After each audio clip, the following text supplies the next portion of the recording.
बिस्मिल्लाहिर्रहमानिर्रहीम। मैं हूं आपका होस्ट नूर मोहसिन और आप देख रहे हैं ग्वादर सिटी न्यूज़। इस वक्त हमारे साथ मौजूद हैं ग्वादर प्रेस क्लब के प्रेसिडेंट जनाब इस्माइल बलूच साहब। ग्वादर प्रेस क्लब के प्रेसिडेंट इस्माइल बलूच साहब न सिर्फ सहाफ़त से दस्तरस रखते हैं बल्कि वो ग्वादर के इंतहाई सीनियर तरीन सहाफ़ी हैं और ग्वादर में जितने भी इस वक्त शोबे सहाफ़त से वाबस्ता लोग हैं वो इस्माइल साहब से ही सीखे हुए और उसके शागिर्दों में गिने जाते हैं।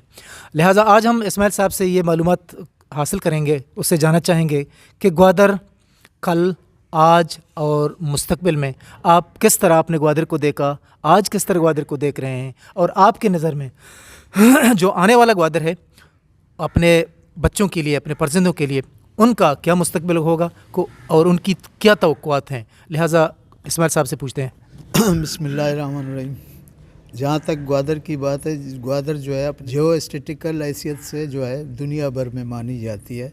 अब हमारे मगरब में जो है अपना उर्मुज़ है और ये ग्वादर में अभी जो हाल ही में जो पोर्ट तामीर की गई है वो दुनिया की सबसे बड़ी बंदरगाह जो है कहलाती है। आपको बताएं कि ग्वादर इससे कबल कुदरती बंदरगाह था और उस ज़माने में भी यहाँ पर बहुत सारे इसके एक्टिविटीज़ थे माशी लिहाज से। यहाँ कार्गो और पैसेंजर शिप दोनों चलते थे। कार्गो शिप यहाँ से जो है मछलियाँ, खुश्क मछलियाँ उठाकर कोलंबो ले जाते थे, जबकि पैसेंजर शिप ये अरबियन गल्फ से होकर, इंडिया से होकर जो है फिर ग्वादर से फिर कराची और कराची से फिर दोबारा गल्फ स्टेट यहाँ से भी जाती थी शिप्स। और उस वक्त जो है पैसेंजर भी बड़ी तादाद में इन शिप्स में आते थे और यहाँ पर जो है वहाँ से माल भी लाया जाता था। इंपोर्ट एक्सपोर्ट का बड़ा जो है इंपोर्ट यहाँ से मछलियाँ होती थी, एक्सपोर्ट वहाँ से जो है जो जदीद अशिया हैं, कपड़े हैं, तेल हैं, घी है वगैरह है जो आजकल हम ईरानी बॉर्डर से मंगवाते हैं वहाँ से आते थे और इंतहाई सस्ते दामों। ये अशिया यहाँ से पूरे बलूचिस्तान में बिकता था और यहाँ से जो है सिंध भी ले जाते थे। कराची बड़ा मार्केट था यहाँ की जो है ये कार्गो का अशिया का। गुज़िश्ते ज़माने में ग्वादर की आबादी कलील थी। जब हमने होश संभाला उस वक्त इसकी आबादी जो है 15-20 हज़ार के करीब थी। अभी तो 1 लाख से भी अबो है। उस ज़माने में लोग आपस में रिश्तेदारियाँ रखते थे, रिश्तेदार थे आपस में और इनके दरमियान गोश्त और नाखून का जो है ताल्लुक़ था। तो इस हवाले से एक दूसरे के हमदर्द होते थे, एक दूसरे के काम आते थे। और हालांकि माशी तौर पर जो मछली का शिकार करने वाले थे, माहीगीर थे बेचारे, उनकी पोजीशन जो है वो बदली नहीं। उन्हें यहाँ पर जो है कारोबार करने वाले हमारे हिंदू कम्युनिटी के थे, इस्माइली कम्युनिटी के थे, ये इनकी एक्सप्लॉइट करते थे। लेकिन बात यह थी कि अब उनको जो है उनका अपना और बच्चों का गुजारा करना था, बस सिर्फ गुजारे की बात तक थी और जो माशी फ़वाइद थे वो आम लोगों तक नहीं पहुंच पाए। तो इसकी वजह से जो है लेकिन ये ग्वादर शहर, यहाँ के लोग इंतहाई पुरअमन और दुनिया में जहाँ भी तहज़ीबें, जहाँ भी कौमें बसती थी साहिलों के साथ, उनका जो है रवैया हमेशा जो है मोतदल होता है। जिस तरह वहाँ का आबो हवा जो है मोतदल होता है, लोगों का भी जो है रवैया वो मोतदल ही था और आज तक भी है। पिछले ज़माने में खौफ नहीं था, गो कि जमहूरी हकूक़ से लोग महरूम थे, बुनियादी हकूक़ से महरूम थे, लेकिन बदअमनी इतनी जो है ज़्यादतियाँ नहीं होती थी जो आज हो रहे हैं। लोग पाकिस्तान में इसलिए शामिल हुए 1958 में कि भाई हम एक जमहूरी मुल्क में शामिल हो रहे हैं जहां हमारे बुनियादी हकूक़ का तहफ़्फ़ुज़ होगा, हमारी ज़िंदगियों का तहफ़्फ़ुज़ होगा, हमारे कारोबार का तहफ़्फ़ुज़ होगा और हमें जमहूरी माहौल मुयस्सर आएगा, बुनियादी हकूक़ मिलेंगे। इस हवाले से लोगों ने जो है गर्मजोशी से पाकिस्तान का इस्तकबाल किया। जब जनरल अयूब ख़ान ग्वादर पहुँचे तो उसका शानदार पकीदुल मिसाल जो है इस्तकबाल हुआ था ग्वादर में। लेकिन इस वक्त जो ग्वादर है जहाँ माशी सरगर्मियों, माशी तरक्की, सी पैक के हवाले से बड़े बड़े नारे, बड़े बड़े जो है بڑی بڑی باتیں ہو رہی ہیں، لیکن حقیقت یہ ہے کہ سی پیک کے آتے ہی لوگوں کو جو ہے ان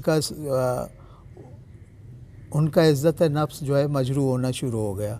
اب لوگوں کو کاروبار کے لیے سمندر میں جانے کے لیے فورسز نے ان کا اتنا گھیراؤ کیا ہے کہ لوگ اب پریشان ہیں، اور اسی حوالے سے ان کو جو مستقبل کی معاشی سرگرمیاں ہیں، جو ان کو جو ہے جو نعرہ دیا جا رہا ہے، وہ نعرہ جو ہے ان کے سمجھ میں نہیں آ رہا ہے۔ وہ صرف یہ چاہتے ہیں کہ ہم اس ملک کے شہری ہیں، اس علاقے کے شہری ہیں، ہمارے آباء و اجداد نے اس شہر کو آباد کیا ہے، بڑی بڑی مصیبتیں جی لی ہیں، لیکن ابھی جب ترقی کا مرحلہ ہو گیا، اسٹیک ہولڈر تو ہم ہیں، ہمیں انسانی زندگی کو بھی ترقی دینا چاہیے، یہاں کے جو ہے سوشل سیکٹر میں ترقی بھی لانا چاہیے تھا، لیکن مسئلہ یہ ہے کہ ہم سمجھتے ہیں کہ یہ جو ترقی ہو رہی ہے، آج کے گوادر کے لوگ یہ سمجھتے ہیں یہ ترقی ہمارے لیے نہیں ہے۔ تو سر آپ کیا سمجھتے ہیں کہ گوادر میں اس وقت جو ترقی کا رفتار ہے، ترقی کا عمل ہے، آپ یہ سمجھتے ہیں کہ گوادر کے مقامی جو لوگ ہیں، قدیمی لوگ ہیں، ان کا حصہ نہیں ہے؟ اور دوسری یہ آپ یہ کہنے جا رہے ہیں کہ ان کا عزت نفس مجروح کیا جا رہا ہے یا مجروح ہے۔ تو ان کے علاوہ سر ایک اہم چیز ہے جن کے بغیر انسانیں یا قومیں زندہ نہیں رہ سکتی، اور وہ ہے ان کا، جس طرح آپ نے اشارہ بھی کیا تھا، معاشی صورتحال۔ آپ کیا سمجھتے ہیں کہ کل کی صورتحال میں اور آج کی صورتحال میں گوادر کے جو لوگ ہیں اور اسپیشلی جو مچیرے ہیں وہ کس حد تک خوشحال ہیں؟ دیکھیں، جو ماضی میں لوگ جو ہے اپنے بچوں کے لیے جو روٹی روزی کا اہتمام کرتے تھے، عزت سے کرتے تھے، آج کل وہ مسئلہ نہیں رہا۔ معاشی خوشحالی کے طور پر یہ بلوچستان کا جو کوسٹ لائن ہے، یہاں پر اتنی ساری مچھلیاں ہیں کہ اگر ان کو فری اجازت دی جائے لوگوں کو، اور اس کے لیے جو مارکیٹیں ہیں، مچھلی کی مارکیٹیں ہیں، وہ اگر وسائل، جس طرح پام ٹو مارکیٹ کا مسئلہ ہے، اسی طرح اگر ساحل سے جو ہے مارکیٹ تک رسائی کا کوئی معاملہ ہوتا تو لوگ خوشحال ہوتے یقیناً۔ اب جو آنے والی ترقی ہے، پورٹ بنے گا، نوکریاں ملیں گی، کیا ہوگا، وہ تو الگ بات ہے، لیکن میں سمجھتا ہوں کہ اگر ماہی گیروں کو بنیادی طور پر جو ہے اوپن کیا جائے، ان کے لیے رکاوٹ پیدا نہ کی جائے، جو غیر قانونی ٹرالنگ ہے سندھ کی، جبکہ 1971 کی دہائی میں جو فشریز آرڈیننس نافذ کیا گیا تھا، اگر اس پر عمل پیرا ہو اور سندھ کی ٹرالنگ کو روکا جائے، یا جو ڈیپ سی پورٹ میں انٹرنیشنل جو ہے جن کو لائسنس دیا گیا، جیسا کہ پچھلے مہینے جو ہے چائنیز ٹرالرز نے یہاں ٹرالنگ کی تھی، اس میں پورا جو ہے سمندر و بانجھ بنتا جا رہا ہے۔ اب یہاں سندھ کے 20-20 30 ٹرالرز جو ہے وہ ماہی گیری کرتے ہیں، سمندر کو جو ہے صاف کرتے ہیں، ان کے پاس جدید آلات ہوتا ہے۔ انٹرنیشنل جو ڈیپ سی شپ ہیں جو ٹرالنگ کر رہے ہیں، ان کے پاس بھی جدید تر آلات ہیں۔ تو اس حوالے سے اب ہم دیکھتے ہیں کہ کراچی کا جو بندرگاہ تھا، وہاں جو ہے وہ زرخیز تھی مچھلی کے حوالے سے، لیکن ابھی وہاں جو ہے مچھلیاں ناپید ہو گئی ہیں۔ اگر یہ سلسلہ اسی طرح اسی تیزی سے جاری رہا تو میں کہتا ہوں کہ لوگ نان شبینہ کا محتاج ہو جائیں گے۔ ہماری جو آبادی ہے وہ 80% لوگ ماہی گیری کرتے ہیں، ٹھیک ہے۔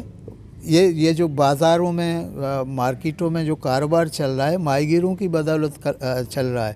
اگر آپ ایک ہفتے کے لیے سمندر کو بند کر دیں تو ساری دکانیں بند ہو جائیں گی۔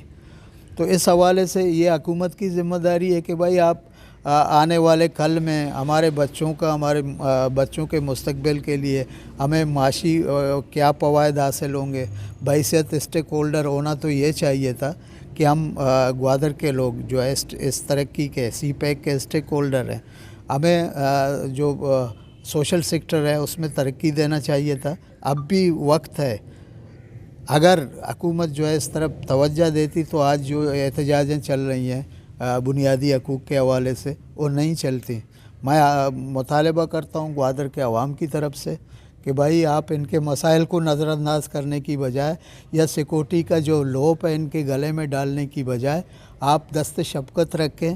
انشاءاللہ آپ اگر دست شفقت رکھیں گے، ان کے معاش کو تباہی سے برباد ہونے سے بچائیں گے، تو یقیناً جو ہے کل کی جو معاشی ترقی ہے وہ ہو جائے گی، اور یہ جو ہے نہ صرف لوکل کے لیے بلکہ ملکی زر مبادلہ کے لیے بھی ماہی گیر جو ہے اہم کردار ادا کر سکیں گے۔